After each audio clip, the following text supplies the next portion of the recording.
Des essences rares et des arbres déjà grands, la commune de Rémelfin est en train de procéder à la plantation d'une soixantaine d'arbres pour habiller et embellir le site de la future salle culturelle qui est en construction. Aux origines des Jeux, c'est le nom de la nouvelle exposition temporaire au parc archéologique européen de Bliesbruck-Rheinheim. Jusqu'au 31 octobre, vous pouvez découvrir les Jeux antiques, ancêtres des Jeux olympiques. Les budgets et le golf étaient au cœur des débats lors du dernier conseil municipal de la ville de Bitche. Les élus ont aussi voté une motion pour le maintien de la médecine du travail à Bitche. Des collégiens, la découverte des métiers du bois. Une quarantaine d'élèves du collège Jean-Jacques Kieffer de Bitche ont effectué le même trajet que le bois, de la scierie le Jeune à Sierstal où il est transformé, à l'entreprise Schumacher à Bitche qui réalise des charpentes. Les Loups Alpha ont réussi l'exploit. L'équipe 1 de l'Asso Basket Sarreguemines a battu le 4e du classement de pré-régional. Le match à Jeuf s'est soldé par un score de 59-63 pour les visiteurs sarregueminois. Une victoire importante dans la course au maintien. Bienvenue sur Mosaïque Cristal. Dans cette émission, on va aussi parler de cinéma. Thomas Sonnefranc, président d'ICAM Productions, est l'invité du jour. Il nous parlera du tout premier festival du court qui va se dérouler à Sarreguemines fin avril. On commence cette émission avec des arbres qui sont déjà grands. Les travaux devant la future salle culturelle de Rémelfin avancent. Le jardin commence à se verdir. Hier et aujourd'hui, 2 semi-remorques en provenance de Hollande sont venues avec une soixantaine de grands arbres. Toute la végétation a été choisie minutieusement pour habiller le site. Le maire et le technicien de la commune ont donné quelques détails au micro de Thibaut Desmerlet. Le jardin, un jardin merveilleux, extraordinaire qu'on va créer entre l'histoire qui est le château de Rémelfin et la maison des arts et de la culture. Un espace vert que nous avons souhaité vraiment remarquable dans le sens où c'est un projet qu'on a travaillé durant de nombreux mois, de nombreuses années, on a réfléchi ensemble et on a souhaité créer un jardin sur l'inspiration de la spirale parfaite de Fibonacci, donc la courbe parfaite. Et aujourd'hui, effectivement, le chantier avance bien et puis le printemps arrive, donc les températures sont agréables. On peut effectivement planter les arbres que nous avons choisis en pépinière en Hollande l'année dernière. Donc c'est des arbres vraiment d'une spécificité, d'une qualité et des arbres qui ont déjà un certain nombre d'années, 20 ans, 25 ans pour certains. Alors on a au total 160 végétaux qui vont être plantés avec des graminées, des arbustes, mais des gros arbres, il y en a à peu près une soixantaine, des arbres structurants. Bon, chaque végétal a été scrupuleusement choisi par rapport à la couleur de la façade du bâtiment, par rapport à la forme des allées qui reprennent la spirale de Fibonacci. Donc on retrouve cette spirale dans la forme de troncs de certains végétaux. Alors l'eau de ruissellement va être récupérée des toitures. Elle remplit une cuve là, qui est enterrée à cet endroit-là. Et donc tous les arbres seront arrosés spécifiquement à la racine. Il n'y aura pas de perte d'évaporation. Il n'y a aucun tuteur aérien. Tout l'ancrage sera souterrain, en ancrage de motte on appelle ça. Pourquoi? Parce que sur une soixantaine d'arbres, on a à peu près 3 tuteurs par arbre si on compte. Ça ferait à peu près 180 tuteurs. Donc pour éviter d'avoir un champ de tuteurs de piquets en bois, ce qu'on veut, c'est vraiment avoir un produit fini avec des beaux végétaux qui sont mis en valeur. Donc on n'a aucun tuteur aérien. À l'origine des Jeux Olympiques, il y a les Jeux Antiques à Olympie. Pour tout savoir sur ce thème, rendez-vous au parc archéologique européen de Bliesbruck-Rheinheim. Jusqu'au 31 octobre, la nouvelle exposition temporaire part de l'origine mythologique et funéraire des Jeux Antiques pour retracer la réalité historique des concours sportifs dans la Grèce antique et notamment sur le sanctuaire d'Olympie. Elle présente aussi la finalité des Jeux Antiques, l'organisation des épreuves et les disciplines sportives de jadis. Reportage d'Elisa Wittich. L'olympisme dévoile son histoire sur le site de Bliesbruck-Rheinheim. La thématique était toute trouvée pour le parc archéologique franco-allemand, l'Antiquité. Les Jeux Olympiques à Olympie, c'est plus de 1000 ans d'épreuves. On parle d'ailleurs pas tant de jeux chez les Grecs que de concours sportifs. C'est la traduction du terme agone. L'exposition présente les différences et les similitudes des disciplines sportives de l'Antiquité comparées à celles d'aujourd'hui, un parcours d'actualité pour les élèves mosellans. Je trouve que c'est très bien fait, c'est très pédagogique et ça a beaucoup plu aux élèves. On a appris, du coup, on a vu cette statue du cobol, qui était un sport qui était beaucoup fait pendant les anciens Jeux Olympiques en Grèce et à Rome. Les épreuves hippiques faisaient déjà partie de ces jeux antiques, avec des règles bien différentes des jeux modernes. Dans les courses de chars, le vainqueur n'était pas l'aurige, le conducteur du char, mais le propriétaire. Et c'est ainsi que dans la liste des vainqueurs à Olympie, on a le nom d'une femme qui n'avait pas le droit d'assister aux Jeux Olympiques puisque c'était puni de peine de mort pour les femmes. Seuls les hommes pouvaient assister au concours olympique à Olympie. Mais comme elle était propriétaire, c'est elle qui est célébrée. Une exposition qui s'inscrit dans une série de muséographie qui prendra place dans les 8 sites passionnément Moselle. Pour raconter l'histoire des Jeux, quel était le lieu de prédilection pour parler des origines des Jeux, c'est-à-dire des Jeux antiques. Et cela s'inscrit à la fois dans l'olympisme culturel, mais également dans l'olympisme sportif. C'est l'histoire qui rejoint le sport. Aux origines des Jeux est une exposition à découvrir jusqu'au 31 octobre prochain. Place maintenant à la politique locale avec un retour sur le conseil municipal qui s'est déroulé hier soir à Bitche. C'est la chronique de Marie-Morgane.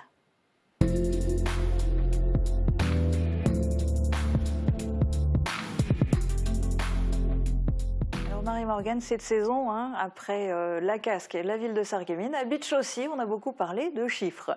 Tout à fait, je le rappelle, le rapport d'orientation budgétaire est obligatoire pour les communes de plus de 3500 habitants. Il contient les évolutions prévisionnelles des dépenses et des recettes en fonctionnement et en investissement. Marc-Antoine Vincent, consultant pour le bureau d'études Challenge Public, a d'abord présenté le bilan de l'année 2023. Il y a eu une augmentation à la fois des dépenses impactées par l'inflation, mais aussi des recettes, grâce notamment à une revalorisation des bases fiscales. Résultat, la commune finit avec un excédent de 455 000 €, qui comprend le reste à charge. Alors, quelles sont les prévisions pour 2024 ? Alors on va s'intéresser essentiellement aux investissements. Plusieurs opérations importantes vont démarrer ou vont être finalisées cette année. Il y a déjà la requalification du centre-ville qui reste le projet le plus important. Il y a aussi le gros chantier du réseau de chaleur mené par la Régie d'électricité de Bitche qui va démarrer. Les dépenses devraient s'élever à 2 600 000 €. Il y a aussi une subvention exceptionnelle pour le golfe de Bitche, j'y reviendrai tout à l'heure. À noter qu'aucun emprunt n'est envisagé en 2024. Après la présentation du rapport d'orientation budgétaire, il y a toujours un débat. Quels ont été les points de discussion ? Bien essentiellement, la fiscalité. Il y a eu de longs échanges entre le conseiller municipal d'opposition Francis Vogt et le maire Benoît Kieffer. Je pense qu'aujourd'hui, il faut avoir, au-delà de ce que vous avez dit, il faut avoir une vision où, à un moment donné, on diminue la participation du contribuable. Quelle collectivité aujourd'hui dans un principe de solidarité qui est le principe de solidarité fiscale, parce que tout le monde ne paye pas la taxe foncière sur les propriétés bâties. Moi, j'ai pris l'engagement avec mon équipe de ne pas augmenter les taux, et on ne le fera pas sur la durée du mandat. Donc on cherchera des ressources en optimisant les autres choses, et je comprends que ça vous embête qu'on ait pu sur l'exercice 2023 optimiser les produits du domaine. Quand vous dites que vous n'augmentez pas la fiscalité, vous avez pris un engagement. Vous n'avez pas besoin d'augmenter la fiscalité. L'État s'en charge largement. Non, je parle des taux. Non, on parle des taux. On parle des taux. Non. L'augmentation de l'inflation n'était pas aussi forte en 2020. Alors tu as évoqué tout à l'heure le golf. Explique-nous pourquoi va-t-il recevoir une subvention exceptionnelle ? Eh bien parce qu'il est en difficulté financière. Les recettes d'exploitation sont en baisse de 11%, alors que les dépenses augmentent de 10%. Le déficit cumulé constaté en fin d'exercice s'élève à 451 000 €. La ville a annoncé une subvention exceptionnelle du budget principal de près de 360 000 € dans le but de pérenniser l'activité. Je souhaite le garder dans le giron communal, mais si la commune ne peut pas, parce que vous avez aussi la pression de l'administration fiscale qui vous dit ce qu'on vous autorise là, c'est une fois. C'est one shot. Moi, je ne vais pas m'interdire aujourd'hui de trouver un promoteur qui va prendre une partie, construire deux résidences ou alors trouver l'hôtelier. Non, et c'est pour ça, et ça on y travaille, que ce soit de l'hôtellerie, que ce soit du pavillonnaire, que ce soit... Non, et on va essayer de trouver pour optimiser, et il est normal. Et ce sera une ressource supplémentaire de céder l'assiette qui va servir de céder le terrain qui va servir d'assiette à la construction. Mais c'est tout à fait normal. Mais ça ne veut pas dire que je cède le clubhouse, le vestiaire. Non, je demande à voir. Alors tout cela concernait le budget, mais en dehors du budget, quels étaient les autres points à l'ordre du jour? Alors le Conseil a démarré avec un point sur les zones d'accélération des énergies renouvelables sur le banc communal de Bitche. Alors en quoi ça consiste? Cela permet de définir des lieux qui pourraient accueillir des installations de production d'énergie renouvelable, comme des panneaux photovoltaïques ou des éoliennes par exemple. On écoute le maire de la ville qui a présenté les zones. Ce qui vous est proposé, c'est de nous diriger sur le solaire photovoltaïque sur bâtiments et notamment sur le golfe de Bitche, donc de définir cette zone, ce qui pourrait correspondre à des zones d'ombrières pour le parking. Il y a aussi un projet sur l'hôpital de Bitche via les hôpitaux Sarreguemines Bitche et puis sur le quartier du 4e cuir pour ce qui concerne la toiture des bâtiments. Voilà. Donc la méthanisation non, l'hydroélectricité non plus, la géothermie non plus et puis l'éolien non plus. Alors je précise que ça ne veut pas dire qu'il y aura des projets qui vont être créés prochainement dans ces zones et elles ne sont pas exclusives. Et comme lors du dernier conseil communautaire de la CCPB, le conseil municipal de Bitche s'est achevé sur une motion pour le maintien de la médecine du travail à Bitche. Oui, le maire a aussi fait part de son mécontentement, mais il a fait une annonce. La mairie va mettre un bureau à disposition pour qu'un médecin du travail puisse réaliser une permanence une fois par semaine à Bitche. Attention, cela concernera uniquement les agents publics de la ville et de la communauté de communes. Cela s'explique en raison du peu de créneaux disponibles.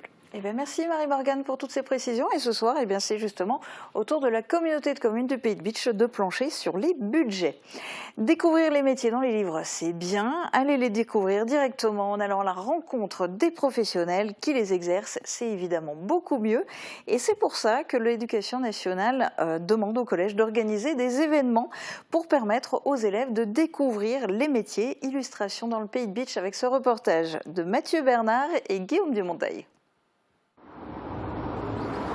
Ce jour-là, les élèves ont effectué le même trajet que le bois lorsqu'il est transformé. Ils ont en effet commencé par faire un tour à Sirstal, chez la scierie Le Jeune. Dans cette entreprise, l'arbre arrive afin d'être débité en planche, en madrier ou en chevron pour la charpente.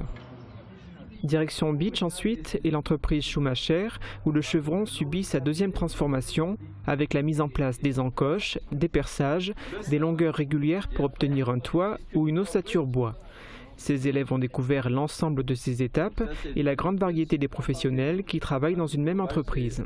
La diversité des métiers, elle est très importante dans notre domaine, que ce soit celui du bureau d'études, que ce soit la partie secrétariat, le poseur de charpente qui est sur le chantier et également la partie production où vous avez des menuisiers qui travaillent sur des machines et qui font de l'assemblage.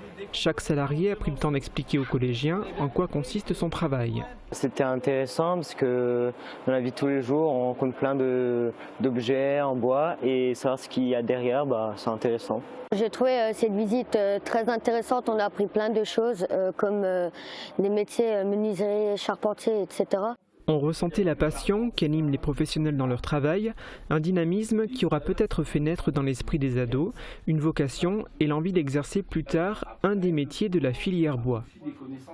Mais il y a des difficultés.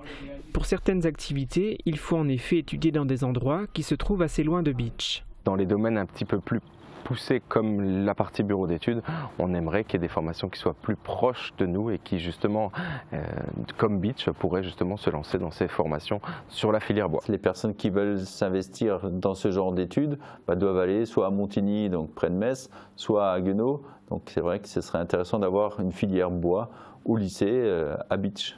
Ces considérations, plutôt d'ordre politique, ne sont pas du ressort des élèves du collège Jean-Jacques Kieffer de Bitche. Ils vont, eux, poursuivre leur parcours Avenir et Découverte professionnelle. En avril, ces 4e iront à Eschviller pour découvrir les métiers du verre. Leurs homologues de 5e et de 3e vont, eux, rencontrer des professionnels qui travaillent dans d'autres domaines d'activité. Un peu de sport à présent. Après une défaite rageante à domicile contre Joudreville, l'équipe des seniors de l'Asso Basket Sarreguemines est allée chercher un exploit à Jeuf, 4e du classement en pré-régional. Les Loups Alpha ont relevé le défi et ont remporté la rencontre 59-63. Résumé du match dans ce reportage de Frédéric Ouvert et Thibaut Desmerlet. Ils sont partis affronter les Gaulois du Jeuf Homécourt Basket. Les loups alpha de l'Asso Basket Sarreguemines en bleu ont réussi une belle performance collective à l'extérieur. Le début du match était dur à encaisser. Jeuf Homécourt était déjà devant au score avec 7-0 en moins de 2 minutes. Mais les faïenciers n'ont pas dit leur dernier mot et prennent la tête. Score 25-32 pour Sarreguemines à la mi-temps. À la fin du troisième quart-temps, seulement 8 points séparent les deux équipes avec un avantage pour Sarreguemines, 40-48. Les loups alpha et leur coach Yannick ne tremblent pas et assurent la victoire sur la ligne des lancers francs. C'est une victoire importante dans la course au maintien, 59-63. Sarreguemines est toujours 9e au classement de pré-région. Oui, elle fait du bien la victoire aujourd'hui, après la défaite de la semaine dernière un peu rageante. On a su se ressaisir aujourd'hui, jouer notre jeu et l'emporter finalement de 4 points. On a beaucoup été solidaires aujourd'hui. On a été dur en défense, on a pris très peu de points, on prend moins de 60 points. Les lancers francs sont rentrés, ce qui fait la différence par rapport aux autres semaines. Le prochain rendez-vous sera le samedi 6 avril à 20h30 contre Sarrebourg au gymnase du lycée Henri Nominé. Et merci à Frédéric Ouvert, la présidente de l'Asso Basket Sarreguemines, pour nous avoir fourni toutes les images et les infos. Dans un instant, on parle de cinéma avec l'invité du jour. On regarde d'abord le film de la météo. Protégez et mettez en lumière votre maison avec toutes les nuances de crépi proposées par Modèle Habitat.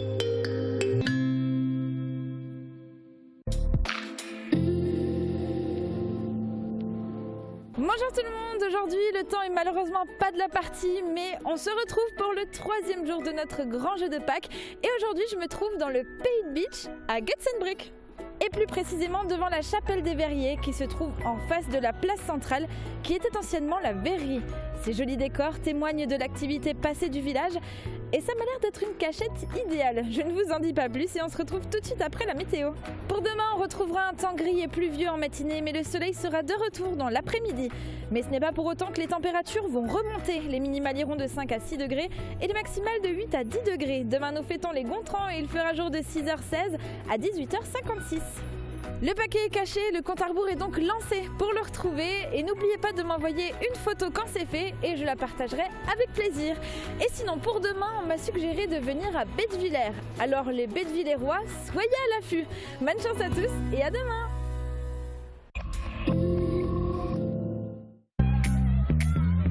Je m'appelle Thomas, j'ai 23 ans, j'habite à Sarreguemines, je suis animateur au périscolaire des Francas le midi. Je suis heureux de venir le matin, je suis heureux de faire de nouveaux projets. Vous aussi, devenez animatrice ou animateur chez les Francas. Venez goûter les délices chocolatées de Jacques Bockel à Stirin-Vendel. Votre chocolatier créateur vous propose une collection de chocolats de saison décorés à la main et 100% naturels à offrir ou à croquer. Sans oublier des spécialités intemporelles qui feront plaisir à tous les gourmands.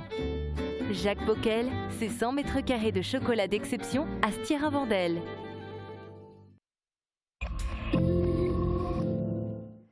ICAM Productions, c'est une association qui réunit des passionnés du cinéma.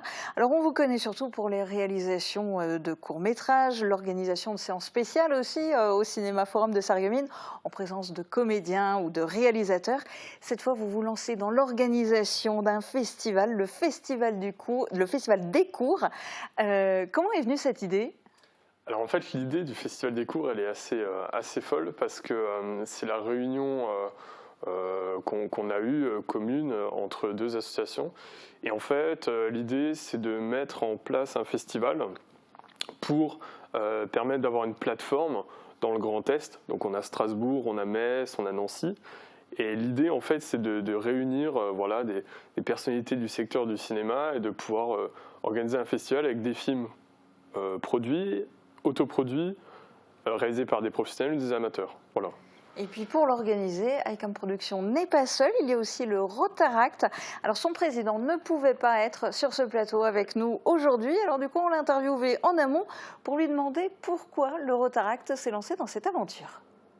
Parce que c'est un sujet qui nous intéresse aussi, qui nous passionne. Ça permet notamment de mettre en avant la culture locale. Et ça permet aussi de créer un événement dynamique dans Sarreguemines, un événement culturel qu'il n'y avait pas jusqu'à présent. Et on a aussi voulu s'organiser avec ICAM Productions pour réaliser une action commune entre deux associations de jeunes sarregueminois. Alors, 2 associations qui œuvrent ensemble pour créer un festival, forcément il a fallu s'organiser. Quelles sont les missions d'AECAM Productions dans cette aventure? Alors c'est vrai que nous on a opéré sur... en fait il y a plusieurs missions quand on organise un festival, on s'est rendu compte. C'est tout d'abord une organisation technique et une organisation voilà, de l'événement lui-même. Nous, là où on a intervenu en grande partie, c'est pour tout ce qui est technique. Parce que voilà, il faut avoir certaines compétences, certaines connaissances pour que ce soit récupérer les fichiers, les envoyer au cinéma, etc. Et puis après, on a aussi aidé à l'organisation complète du festival, parce que voilà, il faut organiser, envoyer des invitations, prévoir la salle de cinéma, les partenaires, etc. Donc voilà. Il y avait beaucoup de boulot à se répartir. Et l'Eurotaract a aussi fait une partie du travail d'organisation. On écoute son président. AECAM Productions s'occupe plus des tâches liées vraiment au cinéma pur, donc notamment à tout ce qui est la technique du cinéma, que ce soit l'encodage notamment des fichiers et notamment des relations avec les réalisateurs. Et nous, on est vraiment dans cette phase où on fait beaucoup de communication et l'organisation même du festival, donc dans les tâches qui peuvent être notamment liées à l'envoi des invitations et tout ce qui est dans la soirée même, les tâches événementielles. Il y a eu beaucoup de travail en amont et au final, pour cette première édition, combien de films sont en compétition? Alors pour cette première édition, on a reçu 180 films en compétition. Alors c'est pas rien, hein. Même nous on a été un peu surpris d'avoir autant de films. On a des films qui viennent de partout, on a des films qui viennent de France, on a des films quelques-uns qui sont venus un peu de l'international, et on a une grande partie des films qui sont venus du Grand Est. Donc ça c'est une chance pour nous, parce que le festival a vocation à être un festival des cours du Grand Est, et donc sur cette sélection-là, on avait fait un tri avant, un tri technique, voilà, parce qu'il y avait des spécificités techniques qui n'allaient pas pour certains films, donc on avait déjà fait un tri naturel. Ensuite on a organisé une présélection pour le reste des films. Et ça a été compliqué de choisir, là on en a 12, on aurait pu en avoir moins, en avoir plus, mais ça a été compliqué de sélectionner 12 films sur 180, parce que c'est assez énorme, quoi. Alors ces 12 films, il faudra ensuite les départager, ça sera la tâche du jury. Ouais. Est-ce qu'on peut en savoir un peu plus sur les membres du jury de ce premier festival? Complètement, complètement. Alors on a un jury qui est composé de 8 personnes, donc c'est en grande partie des gens qui ont un intérêt dans le monde audiovisuel ou cinéma. On a Florence Perroni, qui est un comédien, un TikToker, YouTuber qui est reconnu entre guillemets dans la région Grand Est. On a Léa Huiban, qui est une actrice qui est sur Paris, qui est aussi dans le Grand Est. Et puis après, on a des figures un peu plus locales. On a Pierre Alt, voilà, qui est réalisateur et producteur. On a Anya, qui est réalisatrice. Anya Gawer, oui. Voilà, c'est ça, Anya Gawer, pardon. Et, je suis moi-même aussi dans le jury. Et puis après, on a aussi... voilà, on a un journaliste aussi de Mosaïque qui fait partie du jury. Thibaut Desmerlet. Thibaut Desmerlet. Et puis on a, alors ça c'est ma touche personnelle, c'est une étudiante en première année à la MGM de Strasbourg. J'insiste là-dessus. Pourquoi une étudiante? Parce que le jury se compose principalement de gens qui ne sont pas vieux, mais qui ont un certain âge. Et l'intérêt, c'est d'avoir une étudiante qui puisse nous apporter une sorte de fraîcheur, une autre vision, une vision plus scolaire de la chose. Voilà. Un regard plus jeune sur ces films. Et bien, ces films, on va en avoir justement un aperçu dans la bande-annonce qui a été réalisée, évidemment, par AECAM Productions.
Et oui, le grand rendez-vous, c'est le 28 avril. Alors pour assister à la projection, c'est gratuit, mais les places sont limitées. Les inscriptions commencent aujourd'hui sur Helloasso, Festival des cours. Et on a demandé au président du Rotaract ce qu'il attendait de cet événement. Alors mes attentes, c'est vraiment de créer un nouvel événement qui sera pérennisé sur Sarreguemines, de créer un événement culturel qui a un impact et de pouvoir vraiment mettre en valeur donc, les futurs talents, donc les talents locaux qui pourront vraiment, à travers ce festival, avoir une nouvelle source, on va dire, une nouvelle source de vision, de visibilité. Et ce sont les mêmes attentes du côté d'ICAM Productions ? Complètement. Comme Félix l'a dit, c'est vrai qu'on essaie de donner on essaie de redorer entre guillemets un peu le blason culturel cinématographique dans le coin et voilà, Félix a très bien résumé et c'est vrai que nos attentes c'est de créer quelque chose d'annuel, quelque chose de périn et qui permettra de développer encore plus la culture cinématographique dans le coin. Donc cette année, première édition, et on part déjà sur une reconduction annuelle. En théorie, oui. En théorie, oui.